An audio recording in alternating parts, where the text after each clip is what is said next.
Très chers compatriotes, nous voici pour la troisième fois au rendez-vous de l'histoire. La première fois, ce fut en ce beau jour du 30 juin 1960. Dans l'allégresse générale, notre pays accédait à la souveraineté nationale et internationale. Mais ce fut également le début de la difficile naissance d'une nation et l'apprentissage laborieux de l'exercice du pouvoir. La seconde fois, le 24 novembre 1965, l'anarchie s'installait partout dans le pays. Lentement mais sûrement, les luttes fratricides accablaient notre peuple. Devant le chaos et la division qui menaçaient d'éclatement les fondements même de l'État, une poignée de vaillants fils du pays, dans un élan de sursaut patriotique, décidèrent d'infléchir le cours de l'histoire de notre pays. Aujourd'hui, 24 avril 1990, enfin, à la veille du 30e anniversaire de l'accession du Zaïre à la souveraineté nationale, après une présence de près de 25 ans à la tête du pays, et face aux grandes mutations qui tourmentent le monde en ce 20e siècle finissant, j'ai pensé qu'il était temps de recueillir les avis du peuple zaïrois afin de dégager les lignes directrices susceptibles d'orienter nos choix politiques. Ainsi, le 14 janvier 1990, à l'occasion de l'échange des vœux de Nouvel An, j'avais annoncé à mon peuple ma volonté d'organiser un large débat national sur le fonctionnement des institutions politiques de la Deuxième République. À ce sujet, j'ai sillonné toutes les régions du pays, de l'Est à l'Ouest, du Nord au Sud, empruntant tous les moyens de transport disponibles, à savoir jeep, voitures, bateaux, hélicoptères, petits porteurs et jets. Il ne manquait plus à cette liste que le train, le vélo et bien sûr la pirogue. Je me suis mis à l'écoute de la majorité silencieuse. Ces interrogations, ces inquiétudes et ces aspirations ont retenu toute mon attention. J'ai recueilli des mémorandums aussi bien individuels que collectifs.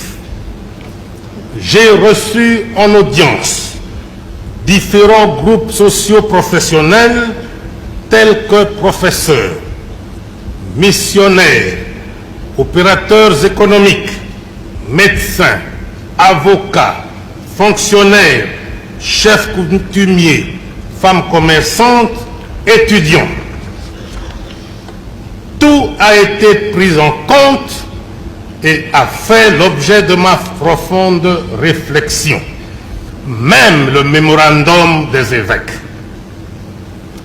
Je voudrais saisir l'occasion que m'offre cette adresse à la nation pour remercier du fond du cœur le peuple zaïrois de l'accueil chaleureux et patriotique qui a été réservé à moi-même et à la maman présidente.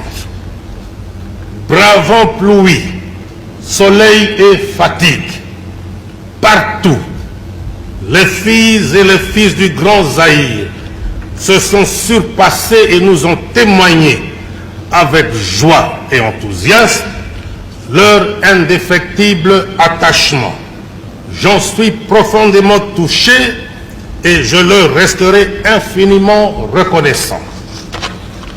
Je me dois également de féliciter le peuple zaïrois pour son sens élevé du nationalisme et sa maturité politique. En effet, durant toute la période de consultation populaire, en dépit d'un battage médiatique d'intoxication et de démobilisation que de mémoire de chef, je n'ai jamais connu au Zaïre, le peuple zaïrois a démontré une fois de plus qu'il n'était pas prêt de régler son mode de vie sur la base de la manipulation et de la désinformation. Très chers compatriotes, 30 ans après l'accession de notre pays à l'indépendance, nous sommes aujourd'hui à la croisée des chemins et devant des choix nouveaux. À l'analyse de tous les mémorandums qui m'ont été adressés, j'ai été surpris de constater que le peuple à qui j'avais demandé de se prononcer seulement sur le fonctionnement des institutions politiques a plutôt axé l'essentiel de cette doléance sur les difficultés qu'il éprouve dans sa vie quotidienne. Ainsi, au plan social, on pourrait retenir notamment la dégradation des infrastructures sociales, hôpitaux, écoles, universités, édifices publics. À cela, il faut ajouter la vétusté des formations médicales, la carence en équipements et en médicaments, l'insuffisance du personnel médical, la surpopulation dans les salles des cours ainsi que dans les résidences universitaires et les internats, la modicité des rémunérations des agents de l'administration publique, le sous-emploi des cadres universitaires, certains abus qui se commettent par-ci, par-là. Au plan économique, il m'a été signalé, entre autres, la dégradation des voies de communication, routes, voiries, télécommunications, le poids de la fiscalité et de la parafiscalité, les tracasseries administratives, les invendus dans les collectivités rurales, la détérioration des termes de l'échange du paysan, l'insuffisance d'énergie électrique dans certaines régions du pays.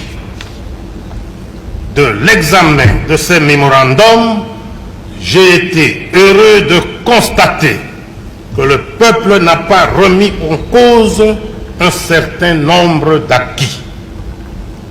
En effet, de Bukavu à Matadi, de Lubumbashi à Kisangani, partout, c'est l'affirmation de l'identité nationale et la sauvegarde de l'unité, le souci de l'intégrité territoriale et la préservation de la paix retrouvée. Au-delà de ces acquis incontestés, le peuple exige des changements importants au niveau des cadres, des institutions ainsi que du fonctionnement de celles-ci. Très chers compatriotes, pour en revenir à la question fondamentale que j'ai posée le 14 janvier 1990 sur le fonctionnement de nos institutions politiques, en dehors de toute considération économique ou sociale, la réaction de mon peuple ne s'est pas fait attendre. Dans l'ensemble, le bilan politique de la consultation populaire selon le rapport qui m'a été présenté par le Bureau national de coordination, indique qu'au total, 6128 mémorandums ont été enregistrés et analysés jusqu'au 21 avril 1990. En vous signalant que, d'une part, plus d'1 million de Zaïroises et de Zaïrois ont pris part à ce débat national et d'autre part, les compatriotes résidant à l'étranger ont également apporté leur contribution à travers 116 mémorandums. Sur les 6128 mémorandums reçus, 5310, soit 87%, ont proposé des réformes en profondeur au sein du mouvement populaire de la Révolution. Cependant, deux tendances se sont dessinées clairement. La première estime que le MPR doit demeurer le parti unique, mais certains de ses organes doivent disparaître. Il s'agit principalement du comité central, du bureau politique et du conseil consultatif permanent pour le développement. La même tendance estime également que le secrétariat général et les branches spécialisées du MPR doivent être dissous. La deuxième se prononce pour la réduction sensible des organes et des effectifs des hommes qui les composent. Cette tendance a également suggéré que le mouvement populaire de la Révolution, à tous les niveaux, fasse appel à des hommes nouveaux. En revanche, 818 mémorandums, soit 13%, se sont clairement exprimés en recommandant vivement l'instauration du multipartisme. Outre le choix porté sur le maintien du monopartisme ou sur l'instauration du multipartisme, l'analyse des mémorandums a également permis de déceler d'autres préoccupations du peuple que voici. 1. La réhabilitation des trois pouvoirs traditionnels, à savoir le législatif, l'exécutif et le judiciaire. 2. Le renforcement des pouvoirs de contrôle du Conseil législatif et de tous les organes délibérants. 3. La responsabilisation de l'exécutif, tant au niveau central que régional, devant les organes délibérants. 4. La dépolitisation de la fonction publique, de la territoriale, des forces armées, de la gendarmerie, de la garde civile et des services de sécurité, exigeant pour ces derniers une profonde restructuration en vue de garantir en toutes circonstances les droits fondamentaux des citoyens et les libertés individuelles. Très chers compatriotes, après avoir mûrement réfléchi et contrairement à mon engagement de suivre l'opinion de la majorité, j'ai estimé, seul devant ma conscience, devoir aller au-delà des vœux exprimés par la majorité du grand peuple du Zaïre. Aussi, j'ai décidé de tenter de nouveau l'expérience du pluralisme politique dans notre pays en optant pour un système de 3 partis politiques, en ce compris le mouvement populaire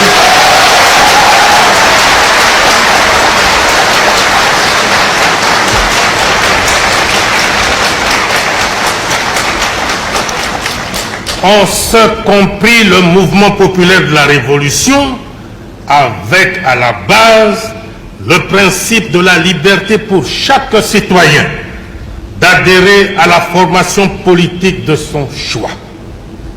Je voudrais que sur ce point précis, les fils et les filles de notre grand pays qui m'ont toujours assuré de leur totale confiance et de leur entière adhésion comprennent que le Grand Zaïre, situé au cœur du continent africain, sans être à la remorque de qui que ce soit, ne doit pas non plus se contenter des positions figées ni se complaire dans l'immobilisme.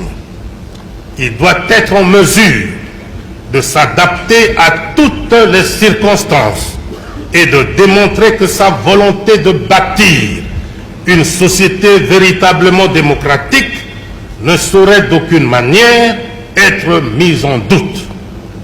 Mais, fort de l'expérience du multipartisme de la Première République, j'estime que le changement qu'ensemble nous allons conduire dans ce domaine devra éviter les erreurs du passé.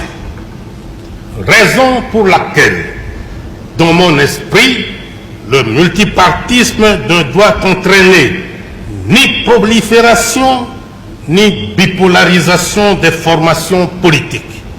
Nous devons surtout éviter que le multipartisme ne devienne au Zaïre synonyme de multitribalisme. Le multipartisme doit être considéré comme la manifestation d'une volonté réelle de dépassement des tendances tribales, régionalistes et séparatistes. Voilà pourquoi les trois partis devront justifier d'une représentativité nationale suffisante. Si j'ai pris la résolution d'aller au-delà de la volonté exprimée par la majorité, j'ai voulu, ce faisant, favoriser l'avènement d'une nouvelle ère de confrontation des idées et de débat politique dans un cadre pluraliste. Très chers compatriotes, l'ouverture dans laquelle aujourd'hui j'engage le peuple zaïrois doit être également l'occasion de conquérir davantage les cœurs de la jeunesse de notre pays. Cette jeunesse si généreuse et si vivante doit en effet se sentir au centre de nos préoccupations. Elle ne doit pas être victime des surenchères et pour qu'elle soit une véritable force de changement, elle doit être mieux formée, moins inquiète de son avenir. J'instruirai donc le gouvernement à formuler une nouvelle politique de la jeunesse ardue et axée sur les deux pôles de la formation et de l'emploi. Très chers compatriotes, j'ai parlé des biens de choses et de tout le monde. Je n'ai pas parlé de moi. Que devient le chef dans tout cela? À cet égard, permettez-moi de relever en premier lieu une constatation. Le peuple zaïrois s'est clairement prononcé sur ma personne et a demandé que je continue de présider aux destinées de notre pays.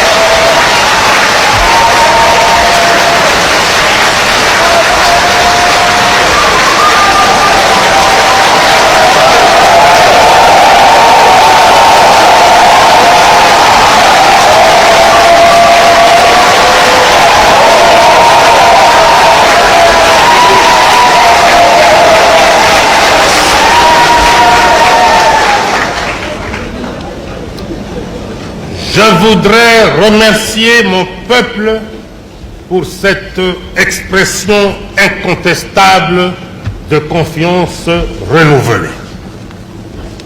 dans le nouveau paysage politique zaïrois. Quel sera le nouveau rôle du chef? Le chef de l'État est au-dessus des partis politiques. Il sera l'arbitre. Mieux,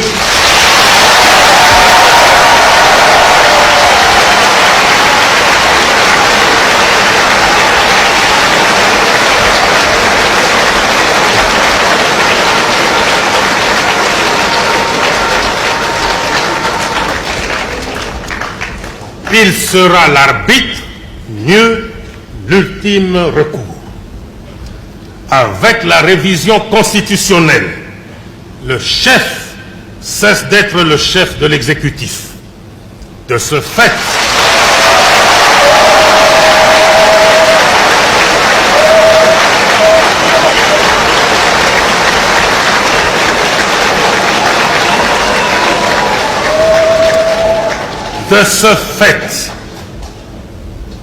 il ne pourrait être soumis ni à la critique, ni au contrôle du Conseil législatif.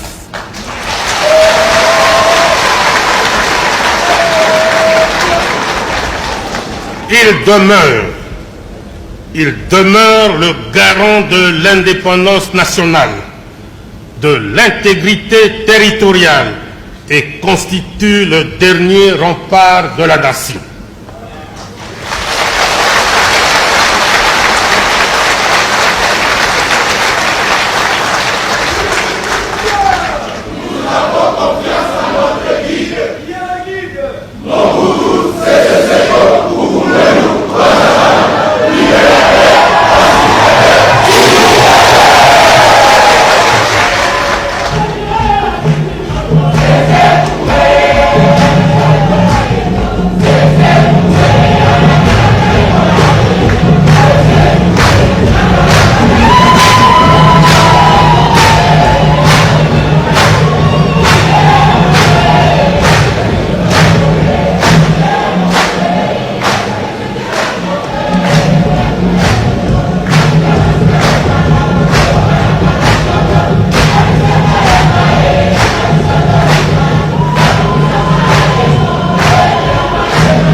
Les fils et toutes les filles de notre pays, membres ou non d'un parti, doivent se reconnaître en lui.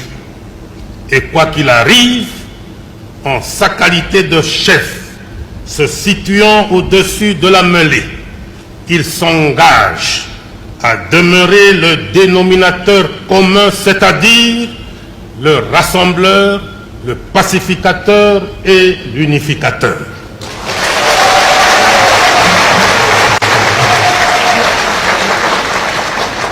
Mon rôle d'arbitre au-dessus des partis ayant été ainsi défini, je vous annonce que je prends ce jour congé du mouvement populaire de la Révolution pour lui permettre de se choisir un nouveau chef devant conduire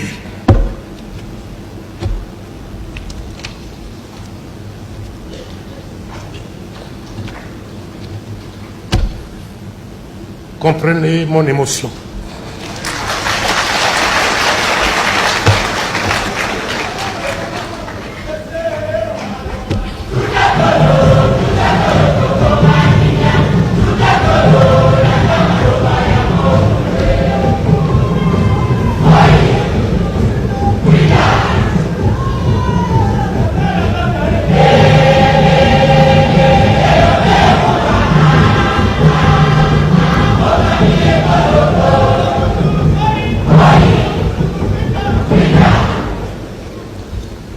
Mon rôle d'arbitre au-dessus des partis ayant été ainsi défini, je vous annonce que je prends ce jour congé du mouvement populaire de la Révolution pour lui permettre de se choisir un nouveau chef devant conduire les changements des structures matérielles et humaines de ce parti. Très chers compatriotes, j'ai un dernier mot sur certains aspects qui pourraient paraître secondaires et qui concernent la démarche et les usages politiques que nous avons créés et vécus ensemble. Dans notre élan révolutionnaire, tout à fait légitime, et à un moment précis de cette révolution, nous avons été amenés à adopter dans notre langage politique et institutionnel certaines dénominations qui aujourd'hui risquent de nous mettre en porte-à-faux avec les nouvelles options que nous venons de prendre, fondées sur notre souci de plus de liberté et d'adaptation à l'universalité. C'est ainsi que vous aurez remarqué que tout au long de mon propos, je n'ai pas utilisé les termes citoyennes, citoyens, militantes, militants, me disant que peut-être certaines filles, certains fils, voire certains collaborateurs voudraient bien revenir au vocable plus universel que vous connaissez tous. Excellences, mesdames, mesdemoiselles, messieurs. À dater de ce jour, les choses étant ce qu'elles sont, c'est-à-dire telles que je les ai clairement définies, je dois vous dire que je ne me sentirai en rien gêné d'appeler le premier commissaire d'État et le commissaire d'État, premier ministre et ministre, le Conseil législatif et les commissaires du peuple, l'Assemblée nationale et les honorables députés. Dans le même contexte politique précédemment décrit, nous nous sommes imposés une tenue nationale comme il en existe dans beaucoup d'autres pays. Chez nous, elle s'appelle l'abacos. Cependant, tout en le maintenant comme tenue nationale, j'estime que dans ce domaine également, chaque Zaïrois aura à faire usage de sa liberté. Usant de la mienne, je me dois de préciser que vous ne me verrez pas en cravate. Mon choix ayant été fait en février 1972, je me sens très bien dans ma peau de nationaliste zaïrois.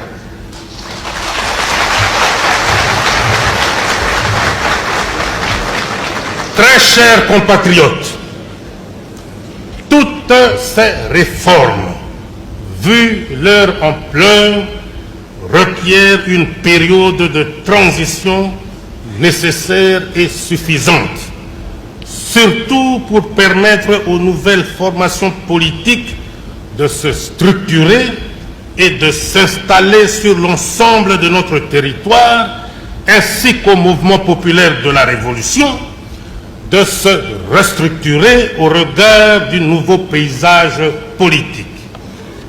Étant donné que tous les organes délibérants ont reçu avec une belle unanimité le satisfecit du peuple, qui du reste a demandé que leur pouvoir de contrôle soit renforcé, j'ai estimé, suivant en cela la volonté librement exprimée par le peuple zaïrois, que ces organes délibérants, c'est-à-dire le Conseil législatif, les assemblées régionales, les comités populaires des zones et les conseils de collectivité restent en place jusqu'aux élections prochaines.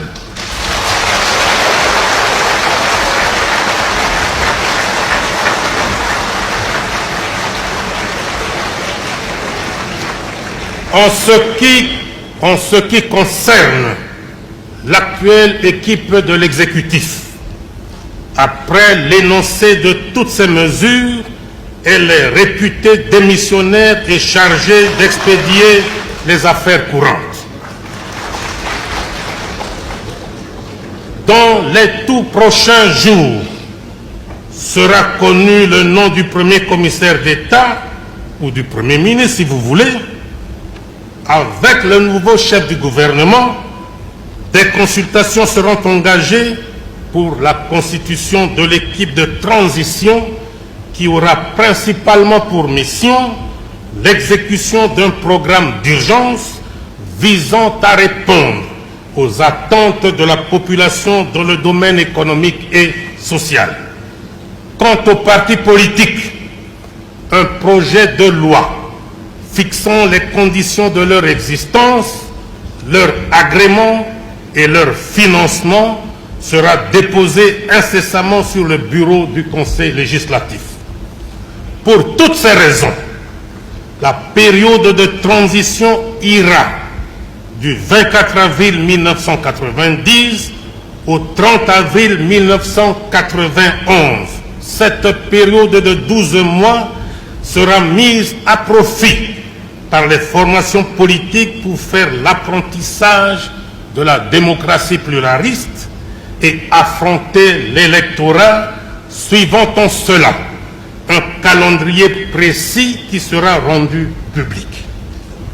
La période de transition sera également mise à profit pour procéder à la révision de la Constitution qui se fera en 2 étapes. Comme je l'ai déclaré plus haut, le pays sera régi pendant la transition par la Constitution actuelle qui doit subir des modifications au niveau du Conseil législatif.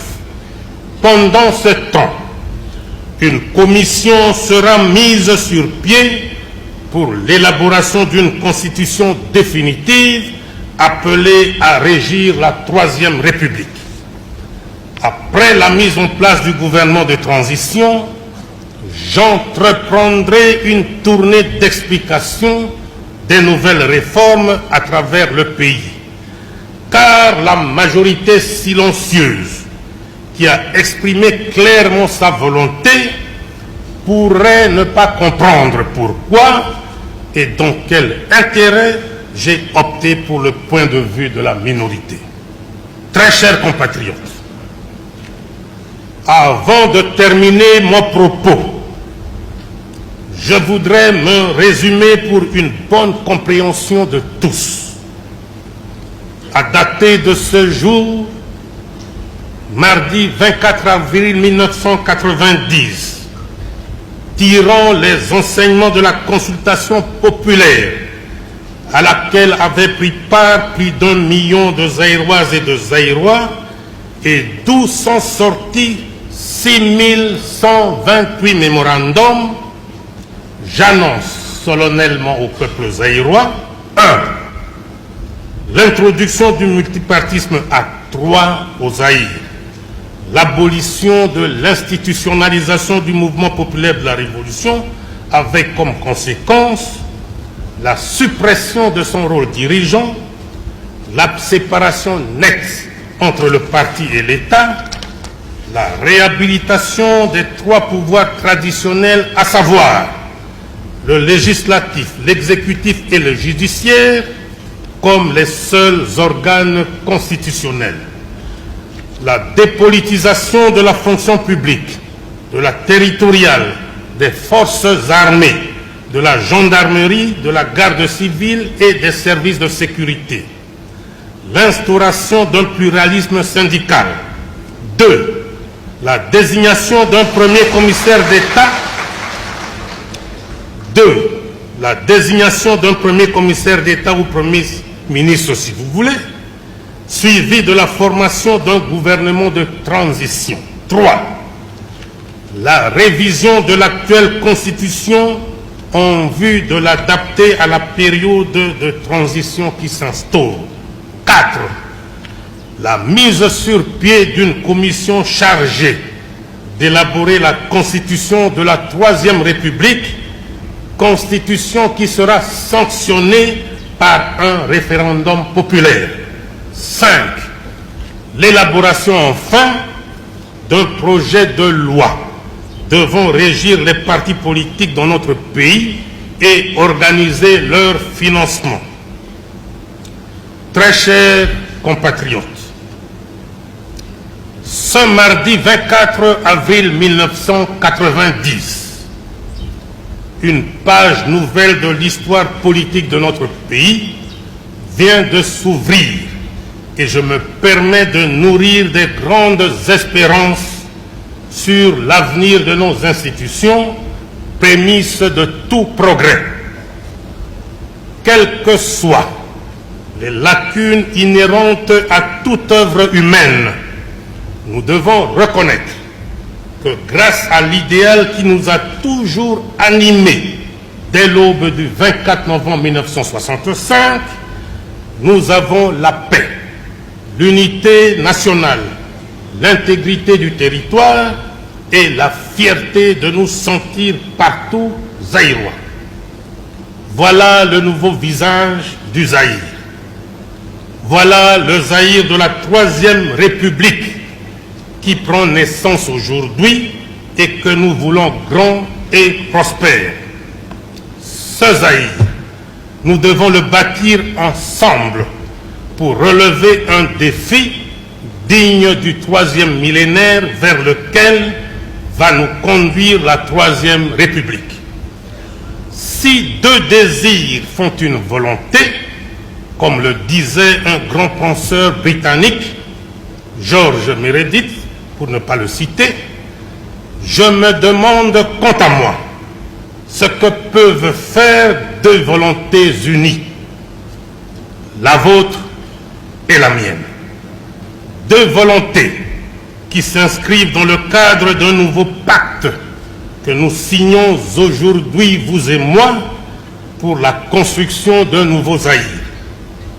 Un nouveau Zaïre, dis-je, sûr de lui, fort du grand génie créateur de son peuple, conscient de sa place au cœur de l'Afrique, capable désormais d'affronter avec foi et sérénité, assurance et dignité les défis de l'an 2000. Un nouveau Zaïre enfin, qui fera dire aux générations futures, pensant à la journée d'aujourd'hui, vraiment, ce fut un des moments les plus beaux de l'histoire de la République. Vive le Zaïre, vive la Troisième République, vive le renouveau. Je vous remercie.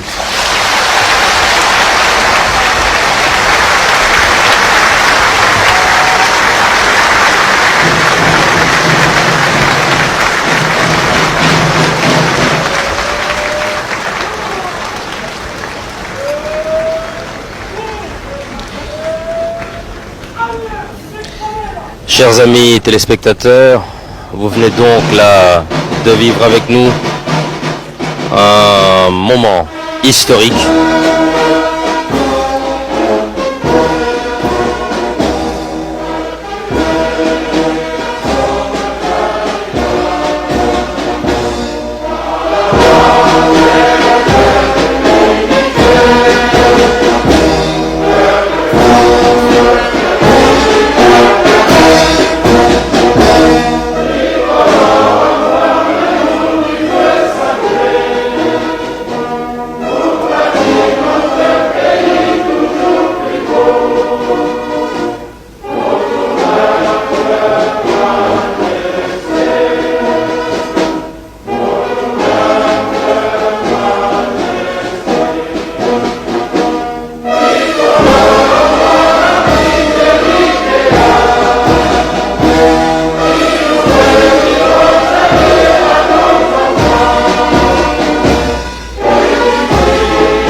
Chers téléspectateurs, nous n'avions vraiment pas tort de vous dire au début de ce reportage que nous avions réellement rendez-vous avec l'histoire aujourd'hui.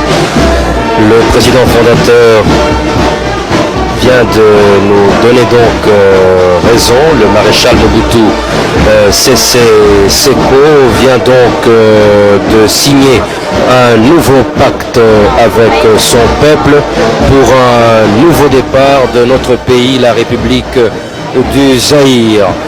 Aujourd'hui, 24 avril 1990, salue donc le renouveau dans notre pays. Le renouveau qui s'appelle le 3e République, c'est un jour vraiment historique et nous retiendrons que le maréchal Mobutu Sese Seko, président de la République du Zaïre, a rendu un hommage déférent à la révolution et donné un satisfecit à tous ses acquis. Avant que nous fassions un commentaire au niveau de la rédaction française, je vais rapidement demander à la rédaction en langue nationale d'être très bref, mais de dire l'essentiel, parce que nous devons tous nous rendre maintenant à la pagode présidentielle pour la conférence de presse du maréchal Mobutu Sese Seko, président de la République du Zaïre. Bapangi ya Luzolo awa na kati ya site ya parti Ansele mambu yonso metubama yame kuakana befilo yonso belokele na lukufu beno mufana zabisa benoti maréchal Mobutu Sese